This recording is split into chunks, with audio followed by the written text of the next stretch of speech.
And so what I start doing is I start praying. I start saying, it's not my time. I need help. My kids still need me. And in that moment, I'm transported back into the operating room. Jesus came in as my friend, not as somebody that I should be on my knees praying to or bowing down to, but really this unconditional love of your best friend. The operating room lit up with this beautiful golden white light. And the next thing I know, I'm waking up in the post-op, and I had been in there. I don't know how long I was in post-op, but my surgery that was supposed to be 45 minutes turned into a 3.5-hour emergency surgery because they had ruptured my uterus in multiple places and missed my artery by a millimeter.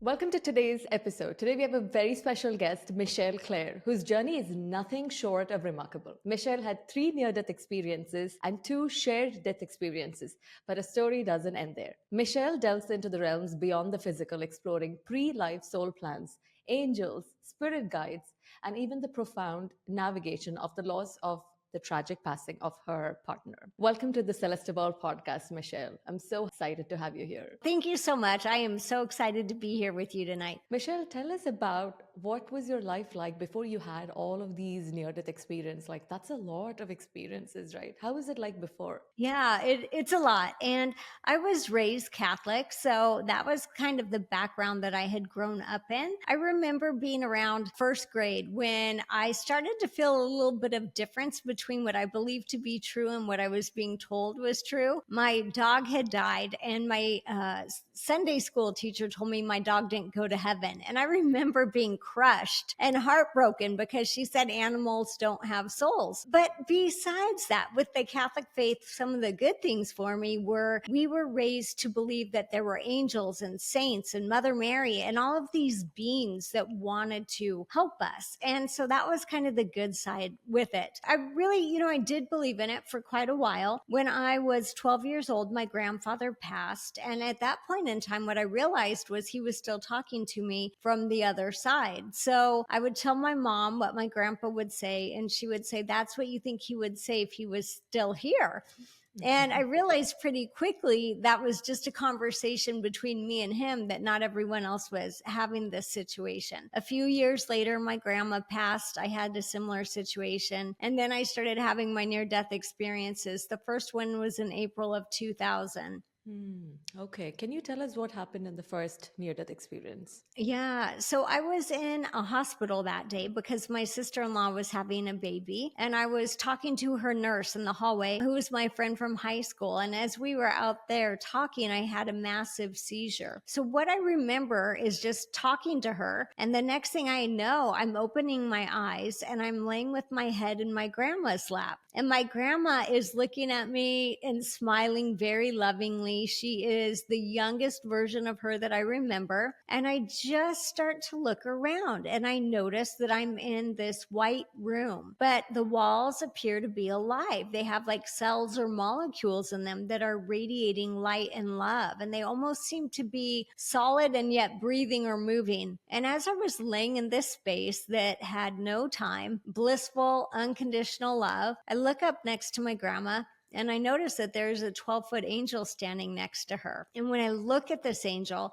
I'm really just drawn into her presence, and I want to look to see her feather wings. So I look for her wings, and what I actually noticed is they were not made of feathers. They were made of light. And as I was just laying really in awe and bliss right there, I thought to myself, what is your name? And she answered me in my head. She said, my name is Madeline. I'm one of your guardian angels. And I was surprised because I didn't know anything about telepathic communication. And so she heard what I was thinking. And the next thing I know, I hear somebody yelling, code, code, code. And I'm back in my body. So I had quit breathing during the seizure. They were already calling the code team since I was in the hospital. And I just remember when I got back into my body, it felt like I fell out of a 2-story building.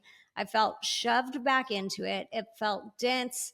It felt heavy. It was a little bit jolting to go from feeling light as a feather to like 100 pounds of cement. So when you were there, right, usually a lot of the people, what they say is when they see the other side, they don't want to come back. So did you feel disappointed when you came back? At that point in my life, I wasn't disappointed, but I did not know what had happened. I had not heard the term near death experience. So I knew I Hmm. had this experience. I knew my grandma was there. For me, in hindsight, that was really almost an awakening to the angelic realm and the fact that we have so much help around us. So I didn't know I was going to have a seizure that day. But my grandma and my guardian angel did, and they were right there waiting for me. Wow. One of the things in the Course in Miracles book is they say there's a lesson every day. And one of the lessons is today you're going to look at every single thing. It's like, okay, this phone right here, I see God in the phone right here. So when you said even the walls were alive and they were breathing, that's so difficult for me to understand. But then you've said that you've seen it, which is just fascinating. How old were you, by the way, for the first one? So when that one happened, I believe I was 24. 24. Wow. Okay. Yeah. So that's young. Yeah. Tell us about the second one. Okay. So at that one, when I had the first one, I was married. I didn't have any kids. So my next near death experience happens in May of 2006. And at that point in my life, I have a 5-year old, a 2.5-year old, and I had just had an infant 6 weeks prior to that, my son. And when I had him, I had a lot of complications during the delivery. So I was in the hospital the majority of the following 6 weeks. And the doctor said, we need to do a DNC, which is a procedure where they clear out your uterus. And they said, we think once we do this, you'll be fine. You'll get to go home. It'll be outpatient, 45 minutes, make it really easy. And the night before, I had this pit in my stomach and I knew I should not do this. But they told me it'd be easy, it'd be safe, I'd be done in 45 minutes. So I went in. I had had anesthesia before, and whenever I've had anesthesia, it's just a blank. I don't have dreams, I don't have memories, just nothing. So I remember counting backwards for the anesthesiologist. And then the next thing I know, I look over and my beautiful 102-pound white German Shepherd, who had passed away a couple years before, walks into the operating room, lays her head on my gurney, and we are gone. And we are on this phenomenal beach. And this beach has colors that we don't have here on planet Earth. It has smells. It has almost like even emotions that we don't have here. Every piece of sand, every drop of water, every flower, every leaf is radiating this light and love from inside. And my dog and I are on this beach, and she looks like she's about 2 years old. She's young, she's healthy, her coat is shiny. We're telepathically communicating. She's happy that I'm there, and we're running and running and running. And so what I start to notice is the sand on the beach isn't hard. It feels like I'm running on clouds. And then I notice we're not getting hot. We're not getting tired. We're not getting thirsty. And so I become aware that really in this space, there's just each breath and each step. There doesn't appear to be anything more than the present moment. And as I'm in this energy, I can feel my son, who was 6 weeks old and at the house with my mom, energetically calling to me because he knew I was getting ready to leave. And so at that point in time, I go to my son and I said to him, I'll find a way to stay. I'm not going to leave you. And so what I start doing is I start praying. I start saying, it's not my time. I need help. My kids still need me. And in that moment, I'm transported back into the operating room. Jesus came in as my friend, not as somebody that I should be on my knees praying to or bowing down to, but really this unconditional love of your best friend. The operating room lit up with this beautiful golden white light. And the next thing I know, I'm waking up in the post-op, and I had been in there. I don't know how long I was in post-op, but my surgery that was supposed to be 45 minutes turned into a 3.5-hour emergency surgery because they had ruptured my uterus in multiple places and missed my artery by a millimeter. Okay. So why do you think they showed this image to you? The one in the beach with the dog? Yeah, well, I think it was for a few reasons. Number one, I mean, this was like my soul dog. I love this dog so much. So it was beautiful. I think also, if we go back to earlier in life. Like my first trauma as a child Catholic was being told my dog didn't make it to heaven. And Oh, yet yeah. here's my beautiful dog greeting me on this beach. So, I mean, there was some healing in that, even though I already believed she was there. So I feel like it was a soul connection. The beach is my happy place. I love the beach, the water, the sand. So what I have found since then is that a lot of times when we transition into that heavenly realm, actually, I would say almost every time, what we are going to be met with is something that is loving and compassionate, and something that we would be kind of expecting, because that heavenly realm is all about love and comfort. So if I showed up there and I said, I don't think aliens exist, and I was greeted by an alien with 3 heads, I would not feel comfortable, right? So the universe, God, source, the divine, whatever your words are for that higher power, is always going to welcome you home in a way that is comfortable and in a way that you're somewhat expecting. So you think that I mean, this, I don't know, but all the animals, they have souls. Do they think like us? So they don't necessarily think like us. Their brains are a little bit different, but absolutely they have souls and consciousness. And how do they understand what we're saying? Like, did you and your dog have a telepathic communication when you were there at the beach? Yes, absolutely. Oh, that is beautiful. When Jesus came, what was it like for you when you saw Jesus walk into the room? It just felt like I could relax into his energy. It was helps here. I'm going to be okay. It was just literally an answer to a prayer, which was, it's not my time to leave. My kids still need me. And I remember feeling encompassed by his love and compassion when he came into the room. Do you think everybody chooses when they leave? Like, if I die, I can choose to come back. Is this like an option that is available to everybody? It is. And it's never mandated, because think about that heavenly realm. It's all about love and compassion. Now, think about your favorite vacation spot, wherever that is, right? If you went to your favorite vacation spot for about 200 years, after a while, you would probably be like, is there another restaurant? Is there something else to do? What else can we do here, right? And that's really what we find in this heavenly realm. It's not that we're bored. It's amazing and perfect, but our souls want to continue to learn and grow and evolve. So after we go back and we rest for a period, we're kind of like, okay, let's go play another game on planet Earth and see how this one works out. Oh, that makes total sense. It does get boring, and that's why people start these crazy games all the time, because it gets boring when it's too nice. Tell us about your third near death experience. Okay, so the third one happened on November 1st, 2011. At that point in time, my kids were 5, 8, and 10. And for people who like numbers, that's 11, 111. So there were a lot of ones in that number. Yeah.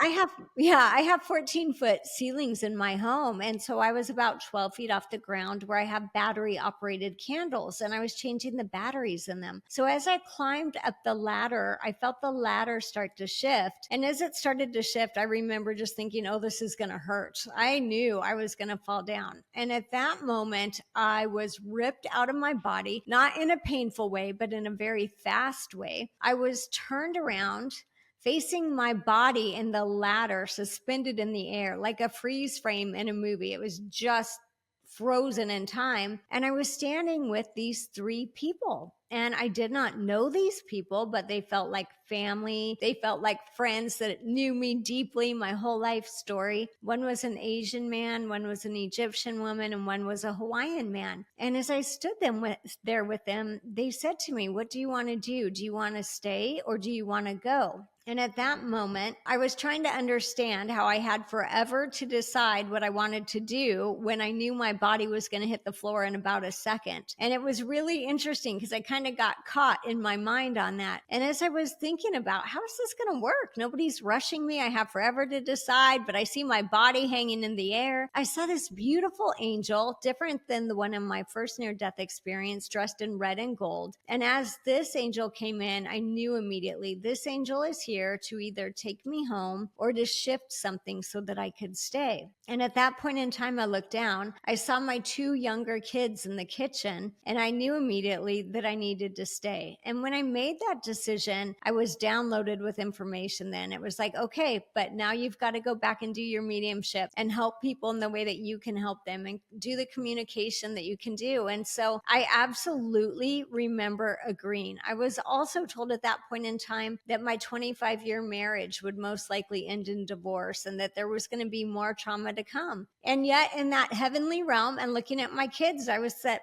okay, Bring it I'll go on. back in. Yeah, so I go back into my body. My body falls. I hit the back of my head back here on the corner of the granite kitchen island. So I had a 5.5 inch skull fracture, a brain bleed. I lost my taste, my smell, my equilibrium, part of my hearing. So I had a lot of traumatic brain injury from that. How long did it take for you to recover from that?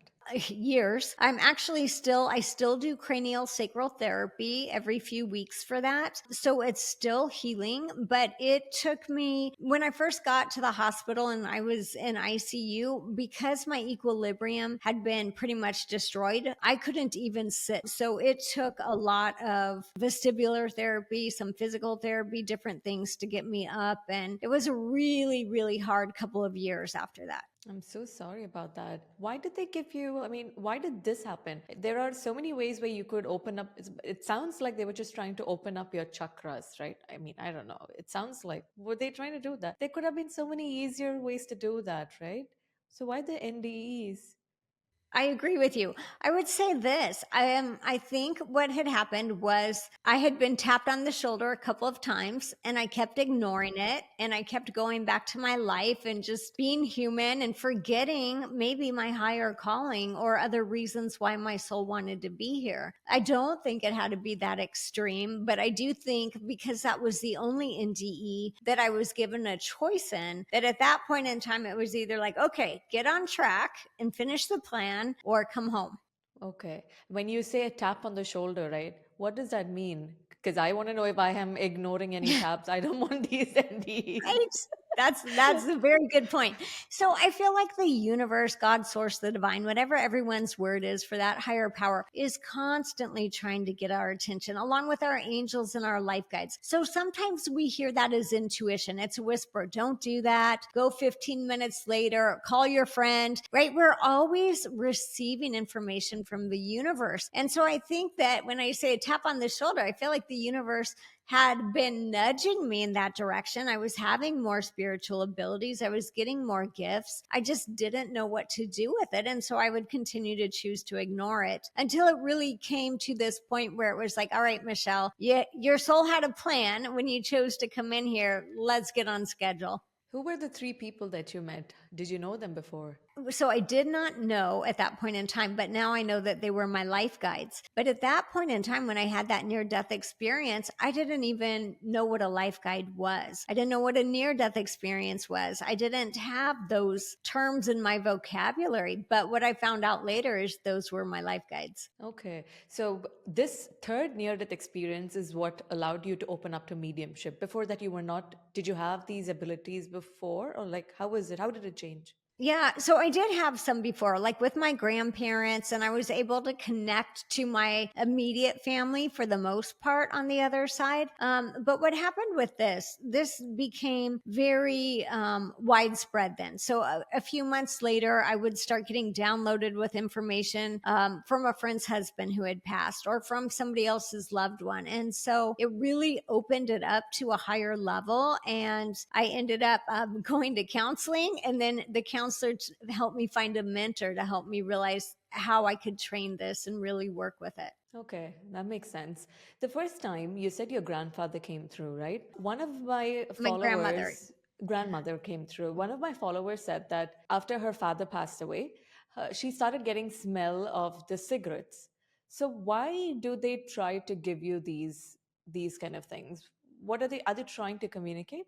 They are. They are always wanting to send us signs. And so a lot of times they're going to give us something that we connect with them. So let's say that your follower's other grandfather didn't smoke. They're not going to send her that smell. It's something that that follower will connect with the grandfather that has already passed that did smoke. So they want to give us things that we will recognize and connect to them. Now, they're not really coming through with some urgent message. Usually they are coming through to let you know, I love you, I support you, I'm okay, I'm perfect in this heavenly realm, and I'm here with you. Okay, that is beautiful to know because it sounds like it's some urgency, and then maybe you should try to communicate with them or something because they get scared, right? When you get these kind of messages. That makes sense. Yeah, some people get worried. They think it means something bad's about to happen, and really, I have never had a situation where it was that. Every situation I've ever had, it's like they just want you to know they're still connected to you and they're still loving you. Beautiful. Can you tell us about your shared death experiences?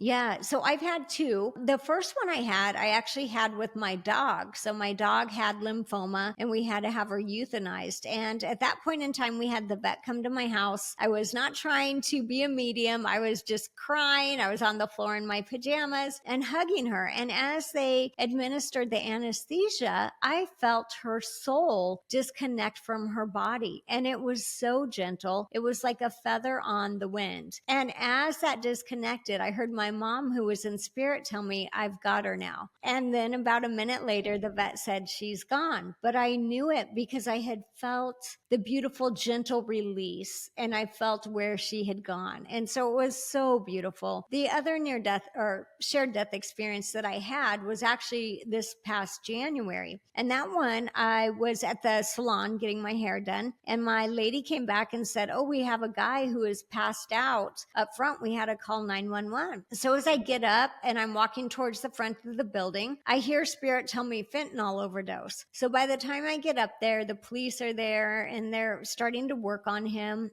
but I can feel his soul around me. I can feel that he did not plan on dying. It was an accidental overdose. And he's a little bit confused. And so I just start praying and calling in the light and the angels for this man, for the police, for the paramedics, for the first responders. And what happens at that point in time is we actually almost kind of link in. So I go and I sit back down in my lady's chair. And at this point, they have him loaded in the ambulance and they're driving to a hospital somewhere. I could feel that he was coding, that his heart had stopped. I could feel that they were using the paddles trying to resuscitate him. And then I also felt his soul gently release and go to that heavenly realm.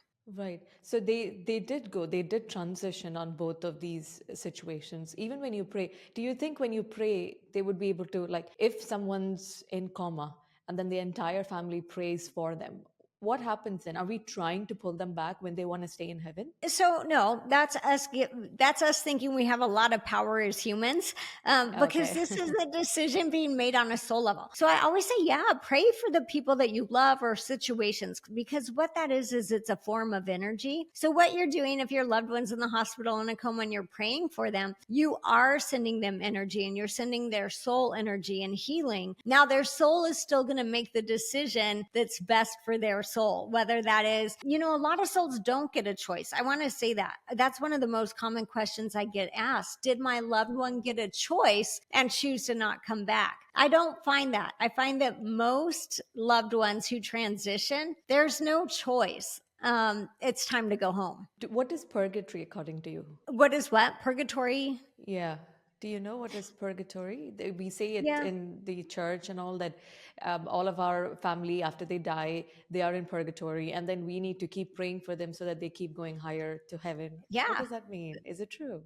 That's how I grew up as a Catholic too. So let me tell you something about this. It's a little bit of a side note. My mom was dying of breast cancer, and about 6 months before she passed, I said to her, Mom, I have really good news for you. There is no purgatory. You're going to go straight to heaven. And she glared at me. She was so mad that I had said that. And it took me years to realize that she had lived her life as a very dedicated Catholic. And so, in a weird way, I had taken away her life's mission when I had told her, like, you just get to go, because she wanted to believe she had earned it, right? She had earned the right to be there. So that Catholic idea of purgatory sounds very similar to what you're talking about. Yes, that our loved ones would be in almost a holding area where they're not quite good enough to get in, but they're getting closer, and we're praying for them and sending them energy. Now, that is nothing that is imposed on a soul by God, source, the divine. I will tell you this. I have had cases where someone has transitioned by suicide.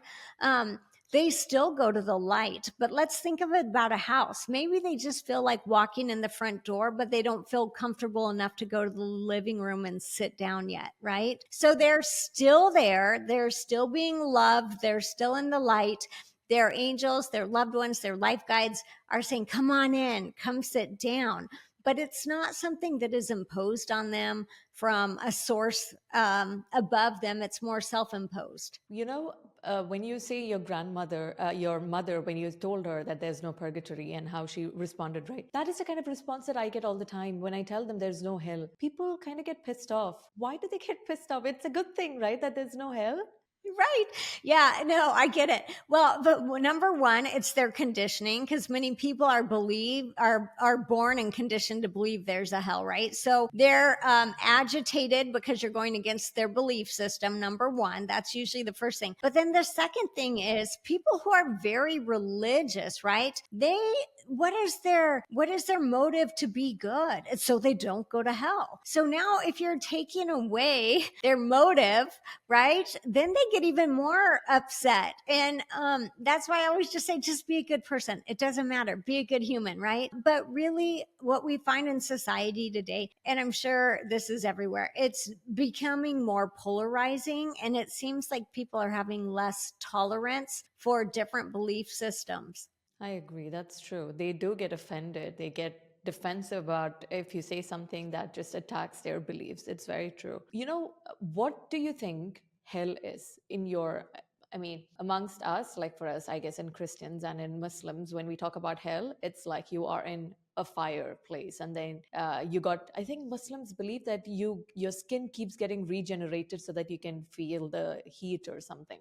What all could hell be? What does hell mean? Why did they talk like that in the religion? Is there something behind it? In my idea, the way it feels to me and from my experience, yes, because a lot of times, now I want to say this very clearly, I am not against religion. I think there are beautiful religions that have many amazing qualities. I think a lot of people need that to give them like a blueprint on how to connect with God or source. So by no means am I against religion at all. But in a lot of ways, they are also created to control people and to control them by fear, right? So this is one thing I will tell you, whenever you think there is someone that can lead you closer to God or source, that's a misconception. No one is closer to the divine than you are. Now, there might be people who say, hey, why don't you try this tip or this trick or try praying this way? Awesome. Suggestions are amazing, but I cannot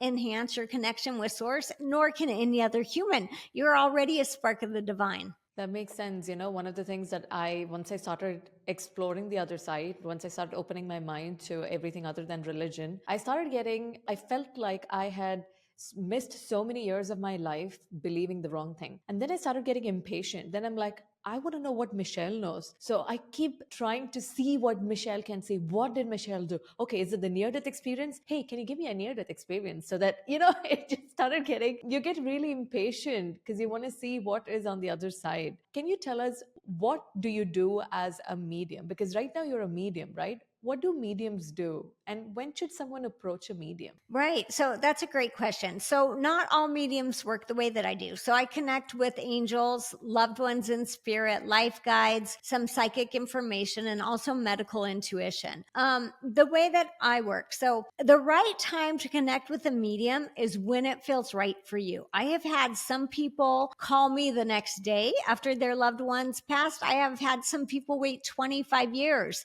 And say, I wish I had done this sooner. So the right time is really dependent on the person who is still here and still grieving. I really do, when I'm working, is I open up my energy. I connect to your loved ones in spirit. My job is to be a clear channel and to hear the messages that they're sharing with you, whether that's from your angels, your life guides, or your loved ones. And what I will tell you that I always find is that each of us has a spirit team on the other side. So very often in this life, we feel alone or like we're having to do it by ourselves, but that's not true. Your loved ones in spirit are supporting you, your angels and your life guide. And a lot of times they're really good at giving you information to help you navigate a challenge that's coming up, or which job should I take? Should I move?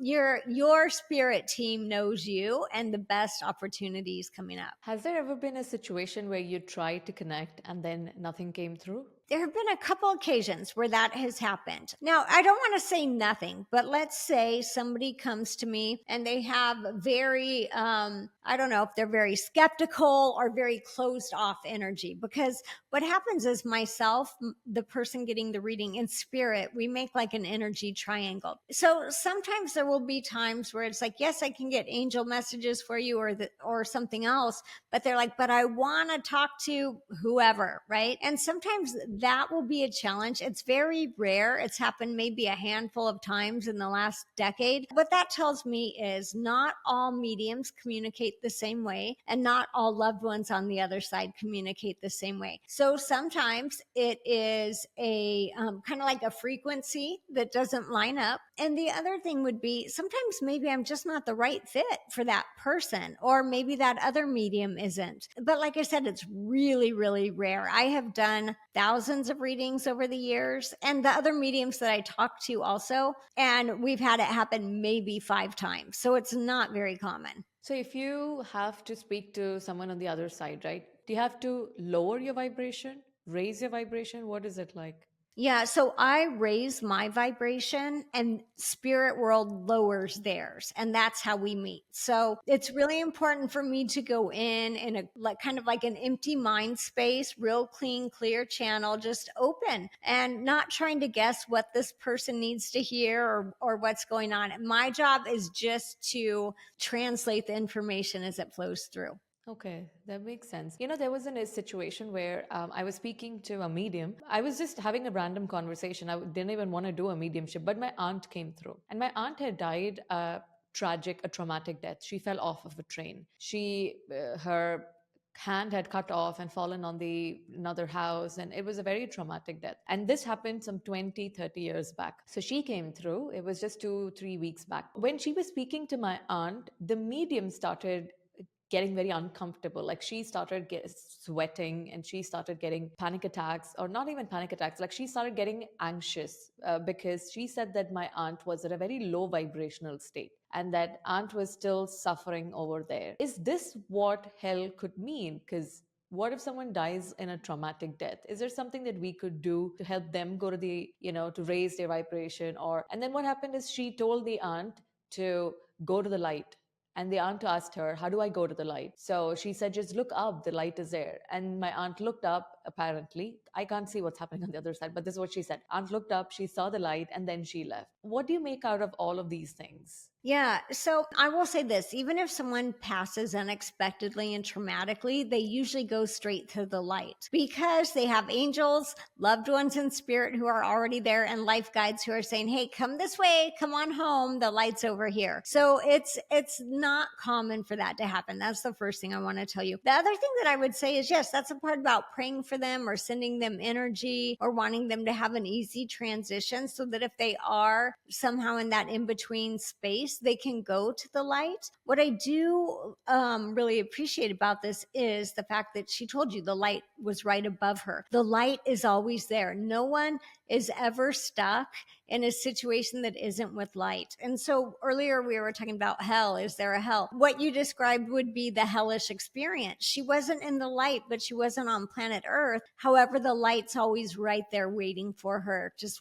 waiting to welcome her home. How could she have avoided that while living, right? There must be a reason why she had that kind of an experience. Maybe that happened because of the way she lived her life on Earth. How could we avoid something like that? Was she very fearful? Do you know if she was a very fearful woman? Yeah, she had an abusive relationship with her husband. Yeah, that was the energy I was feeling. So I just wanted to make sure. Yeah. So when we live life from a place of fear, either of religion or war or all of these things that create fear in us, what happens is our mind isn't expecting to see this beautiful, loving light. We're kind of caught up in the nightmare of planet Earth. And so it could throw somebody off when they're getting ready to transition. The other thing obviously with your aunt, was her passing was really unexpected. So she was a very fearful person. She didn't have an illness where she had a year to think about it. It sounds like it was kind of like the perfect combination of everything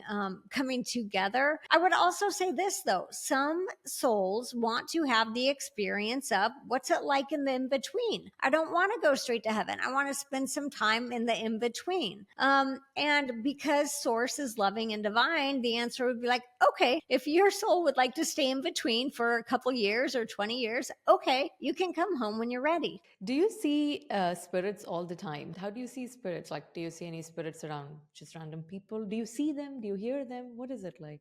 Yeah. So for me, most of my information comes through as feelings. So I'm not actually seeing your loved one standing in front of me. Once in a while, I will hear some words, but I mostly feel it's like a transmission of feelings that I am turning into words. And the way that I work, so I am not walking around at the grocery store reading everybody or, doing that. No, when I'm going to open up, when I have a reading at my house or whatever I'm doing, I will literally set the intention. I will let my team know, okay, time to work, time to share this love with this person. And I really open up and I go into that reading with all of my channels on to get everything that I can for them. And then when I'm done with that session, I kind of close it down. So I'm still getting information for me if I need it from my team, but I'm not walking around reading people. If that was the situation, I would never be able to get even through the grocery store. Yeah, obviously, that would have been a very scary experience. Is death a new beginning? Is death like, what is this? Is death meaning, okay, that's it, new beginning, reset?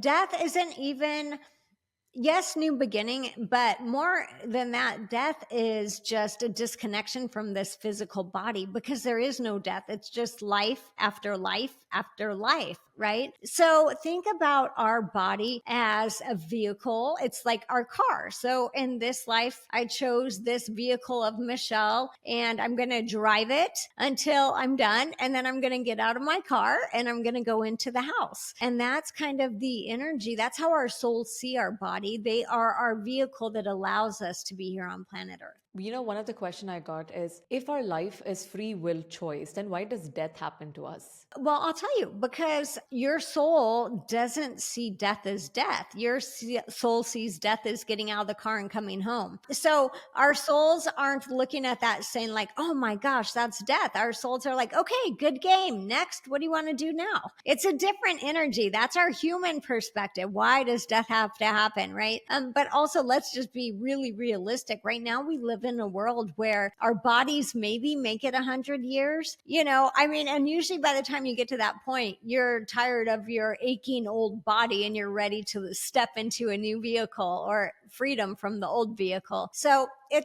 that's a human perception, but the soul perception is different. The soul does not see death. Each lifetime is just like a different experience, right? It's not a death. Bashar has said, Bashar, the channeler, he said that right now on the planet, there are so many people who were supposed to die, but who are still alive.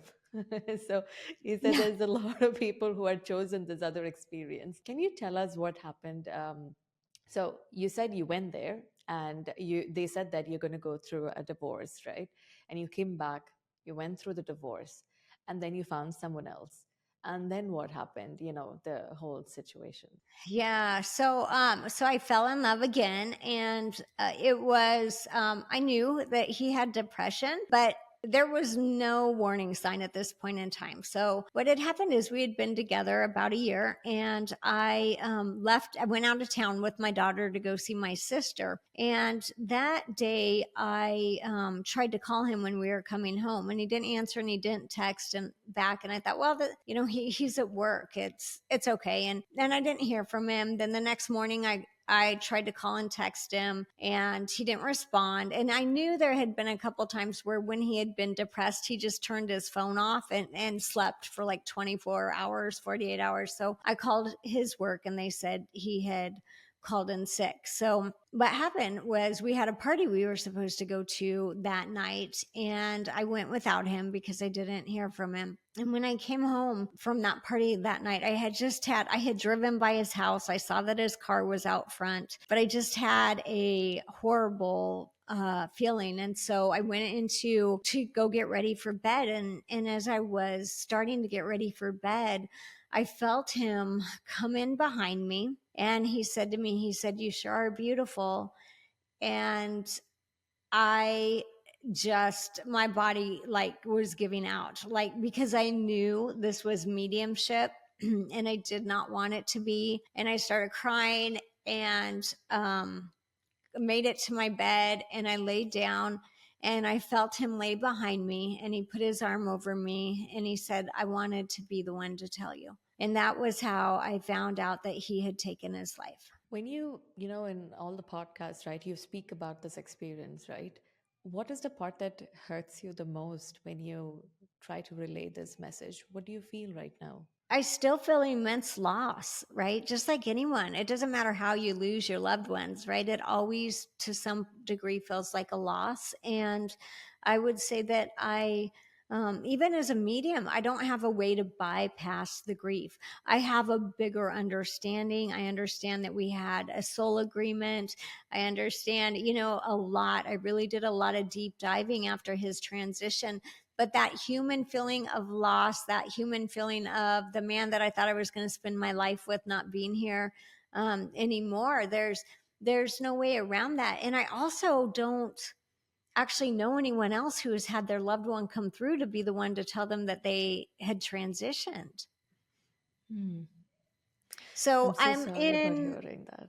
yeah, Tell me. there's part of me that finds that both, it fills my heart with love that he would let me know so I didn't have to worry, and it also breaks my heart at the same time, right? So this happened in August of 23, so it hasn't even been a year yet. But I think one of the biggest messages from this, and for other people who might have lost loved ones to suicide, is that it doesn't matter how you transition. You are welcomed home into the light. And he wasn't punished and sent to some hellish dimension as people would fear, right? He was still greeted with light and love and compassion, because as a medium, I have never had anyone in spirit come through who's transitioned by suicide and say to me, "Oh, yeah, I was in my right mind. I knew exactly what I was doing." They're not. They're not in their right headspace, because if they were, they wouldn't make that decision. What does it mean by them not being in their right space? Is there something that we could have done? Could we have identified it? So with him, this is kind of one of the things that I've decided. I think it's depends on different people, right? He did not tell his daughters. There were no warning signs. There were no notes. He was doing everything he could. No one knew that he was at this state. We knew he had a tough day, but we didn't know. So he really did not want to be stopped, right? And I think over the years, he was, people wanted to treat his depression, but nobody ever really treated the trauma that caused the depression. And either that was him not being willing to treat the trauma, or it was overlooked by, the doctors or whoever. So this is what I would tell you. Number one, if for anyone who's thinking of transitioning by suicide, it's a terrible decision, because guess what? You've still got to honor your soul agreements with the people that you made here. So now you're in the heavenly realm, and you've got to find somebody who will help your daughter get through college, or take care of your wife, or whatever this is. Like, and that's really hard to do from spirit world. It's easier to do it as human. So the contracts that you've made, or these agreements with people, still have to be fulfilled. Not only that, you didn't complete your lessons or your missions, so you will have to come back and try that again. And it does not mean that you're not welcomed home with light and love and compassion, right? But I want you to think about it like this. It's like going to a college graduation, but you dropped out first. You still get to go to the graduation and the party, but you don't get the diploma because you didn't do the work. This brings us to the first part, which is our pre soul agreement. Do you think is there any chance people would choose a depressed life, or like end by transition by suicide? Is there anything like that that happens in soul agreement? So I will say this. I do believe that souls can choose lives with depression and anxiety and all of that. And I've actually asked spirit and had this conversation, like, is leaving by suicide someone's soul plan? And I'll tell you exactly what they said to me. They said to me, no. They said it's an option available to all humans. Now, I don't want anyone to ever leave that way, but the truth is we all have that capability, right? So it's an option that's available in this dimension. However, saying that, some people, and I've had a client say to me, I had someone whose partner went in the house and took their life with a gun. And they said to me, no, I think their soul told them to do that. So I said to spirit, is this truth? Did this person's soul? And spirit said to me, no, because if it was time for that soul to disconnect and it had to happen immediately, there would have been a heart attack, a stroke, an aneurysm. I have many clients who come to me and they say, my loved one passed unexpectedly, the autopsy was inconclusive. Our soul knows how to disengage from the body instantaneously without leaving the ripple effect trauma of suicide for everyone else around it. So that was kind of the direct information that I've received from spirit as I've been on this quest to learn more. Wow. Do you speak to your husband, your partner now? Do you get to communicate? I do. And I will feel him around me and I will get messages from him. And I do. And it's, with all of the abilities that I have, it's still not enough. I mean, it's better, it's good, but I'm going to be really human right here. Still going to say it doesn't feel like enough. Were there any questions that you wanted to ask and you had needed clarifications, and then he gave you some peace of mind that now you know the answer to it? What I was able to feel was the deep, deep, dark void that he was in when he made that decision. And I was actually able to feel that it was almost very robotic.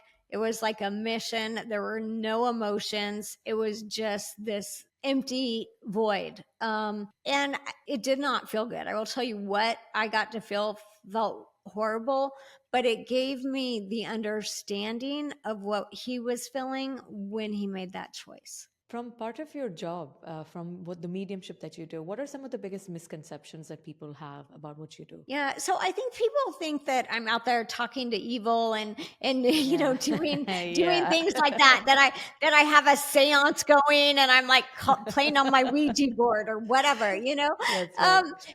That's probably like when people come at it from a fearful misconception. That's exactly what they're thinking, and that's not how it works. So I work with my angels. I work with the light. I work with the divine. I literally will say before every reading that anything that comes in this reading has to be in light and love and for this person's highest good. So it's not that, but here's what I have found. We all have the ability to connect to spirit, to God, to our angels, to our life guides, whatever you want. This is not something that's just for me. We all have this ability, but society has trained us over eons or whatever that we don't have this ability and someone knows better and we need to follow them. But your connection to source and your loved ones is your soul, and every human has a soul. You are automatically wired and connected to them for eternity. Do you think this is what is called as the Holy Spirit? Yeah, absolutely. And I think these bonds are not broken or decreased because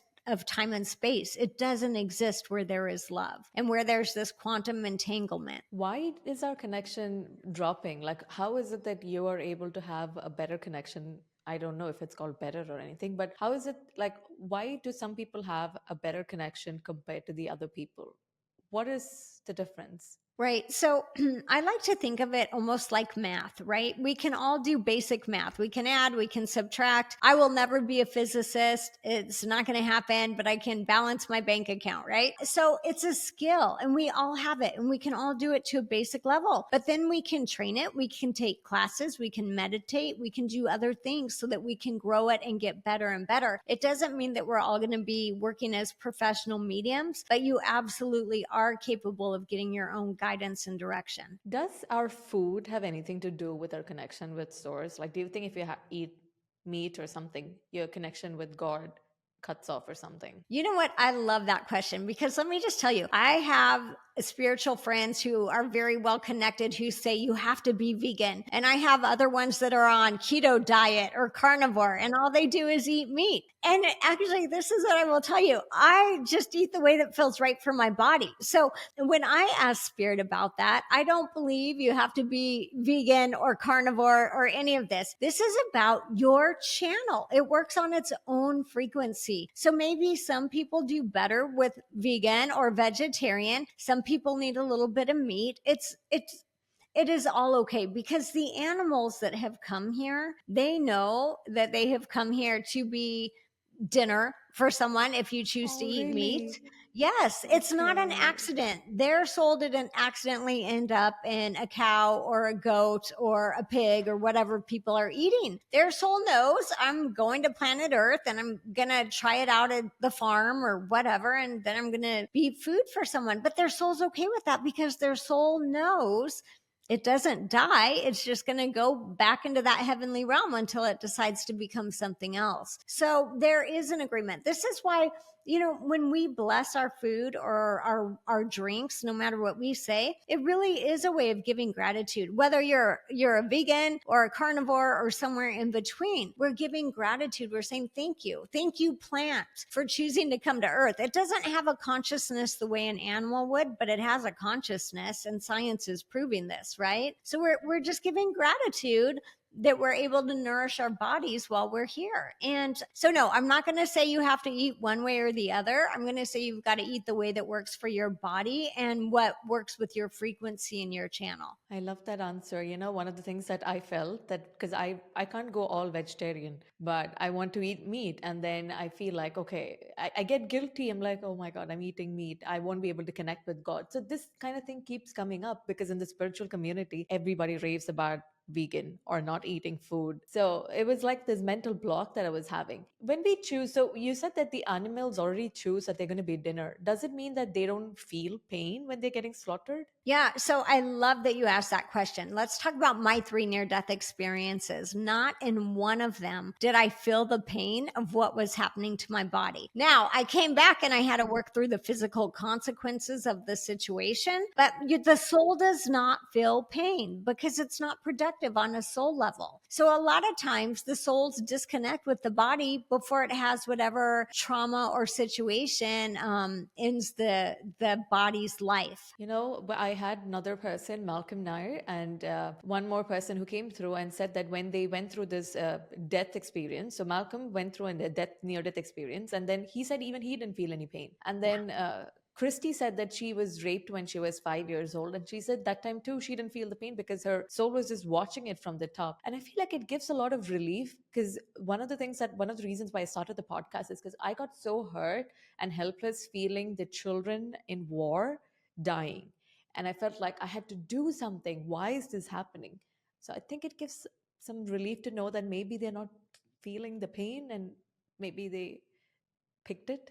Well, that's a whole nother Another thing. conversation. Yeah, I Okay. mean, we can dive into that a little bit, but here's what I will tell you. The soul doesn't need to feel pain from the body's ending because it's not productive on a soul level. It's like your soul has already completed its mission by that point in time. So that's not something that we will feel or carry with us. Now, there are we're going to call mass consciousness.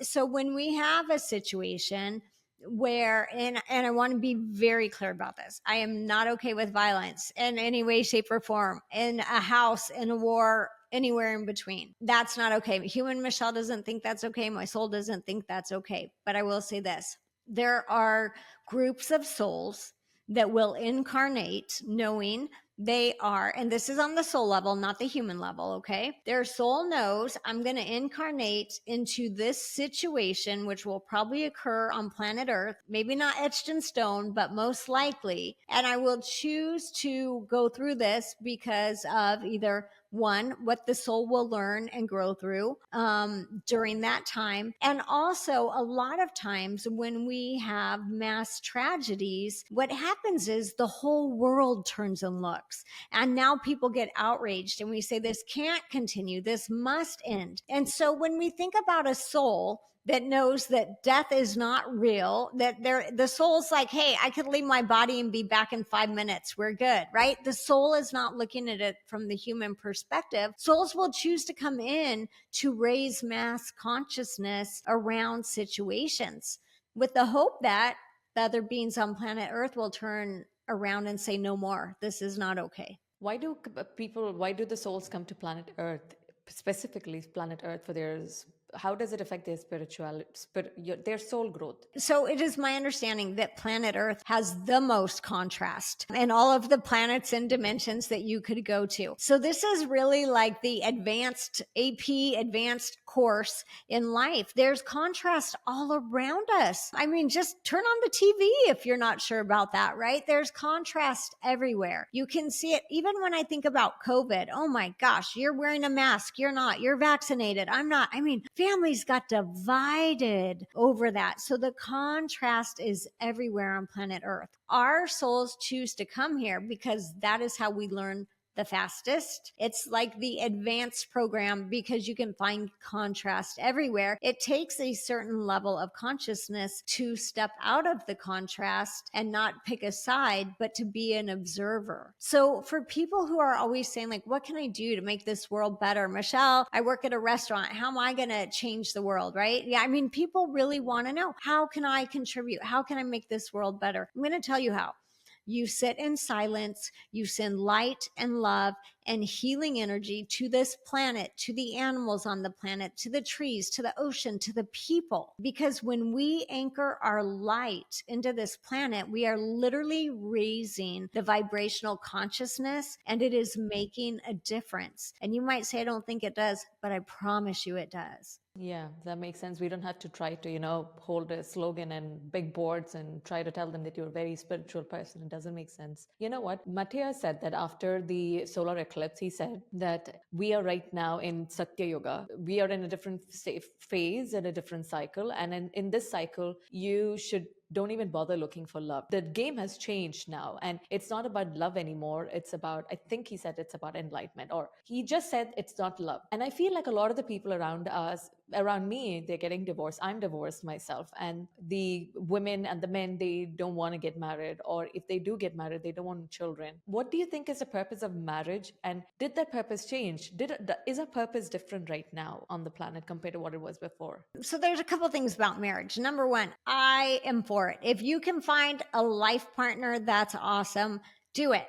But here's the thing. We don't need the stereotypical husband and wife. We don't need roles. We don't need division. We don't need women against men, men against women. That's part of the contrast that is no longer serving where we're going, which is why people are talking about, oh, I have a life partner now. Well, that's beautiful. You don't need a husband or a wife. You need a life partner. And hopefully your husband or your wife is your life partner too, right? So, I mean, that's how it's meant to be, right? And, but I would also say this, because of the way our souls came to planet Earth to evolve, there are people that really were meant to be our partner for a certain period of time, or our spouse for a certain piece of time. But it doesn't mean they were meant to be there for the whole 60 years or 80 years or however long you're together. Marriage is a very human concept. Spirit world is basically like we all love each other. Also, I don't believe when I say soul agreements, I do not believe we're in heaven signing papers. It's like, I agree to be here for you, right? Yeah. So here's what I think. I do not think love is done happening. I would just say this. I think right now the focus is on loving yourself and being the brightest light you can be, no matter who you are in this world. But this is why that's important. Yes, this is our next step, but that's important because we want to attract the vibrational frequency match for the next version of the brightest light that we are. So if you're finding a partner right now and you're not really this best, brightest version of yourself, you're already going to be a little bit off in frequency. And as you continue to grow, there will be a distance that comes between you. So I don't think love is off the books at all. I do believe, though, this is a time where the universe is saying, heal yourself, make your light as bright as you can, and then be amazed at what comes next. Oh my God, I love that answer because the other one was a little depressing, but this one is beautiful. Well, thank you. But if it didn't come through, is the truth. And that's what I think, because humans, our souls, we came here to love, right? And this is one thing that I'm always finding out. The lesson is always love. No matter how hard the challenge is, no matter how devastating or angry you might feel, the lesson is always love. But we are in a period in time where if we don't learn how to love ourselves, we're not going to know how to love other people too. And we see that happening everywhere. So turn that light within, fan your own flame, and then you're going to bring in the right partner. The last question, you said that once you got all of these experiences, you realized that salvation or escaping the matrix or freedom does not mean getting someone to do your chores. It meant something else. Because I'm at that stage where I think it means you've got to delegate tasks. If it's Right. not, what does it actually mean? Yeah, I mean, really what we're looking for is love of ourselves, love of others, and really that connection with the divine, right? So let's go into really quickly just that idea of a lot of people don't feel lovable. They feel unworthy. Religion or family or someone has told them they're not good, they're not doing it right. And that is in direct opposition to what God source the divine is saying. God source the divine is saying, I love you and you are perfect exactly as you are. So as we learn to really embrace ourselves, we learn to take that next step in how to embrace humanity and how to raise the vibration here. And I would like a cook too, by the way, to go with that. Yeah, me too, me too. Beautiful. Do you have any final advice for us, Michelle, for the people here? Yeah, the ones in Middle East who are, I think, more religious than spiritual. Yeah, I would love to say this. Just in your mind, create a space for possibilities so that we don't have to negate it because it goes against your belief system, right? I want you to think about it like a marble in a glass, and we're just going to kind of roll it around and look at it. So it might not align with what you've been told or what you've believed for the last 60 years, but let's just create a space where maybe it's possible and we can kind of play with that idea. And as you give it more room and more space, what you're going to find is your perception is what directs the course of your life. And if you're choosing to live your life from a place of ideas that were imposed on you or that you just grew up believing and never questioned, you're actually really limiting your ability as a soul. Beautiful. Where can we find you and the work that you do, Michelle? You can find me on my website, MichelleClare, CLARE.net. And at that point in time, you can book a session there. You can do an online reading with me. I have some future events coming up if you're in the Phoenix area. So I would love to connect with everyone. Beautiful. Thank you so much, Michelle, for joining us on this podcast today and for sharing your love and light with us. Thank you. I appreciate it. Thank you. Thank you for having me. It's truly been a pleasure. Thank you.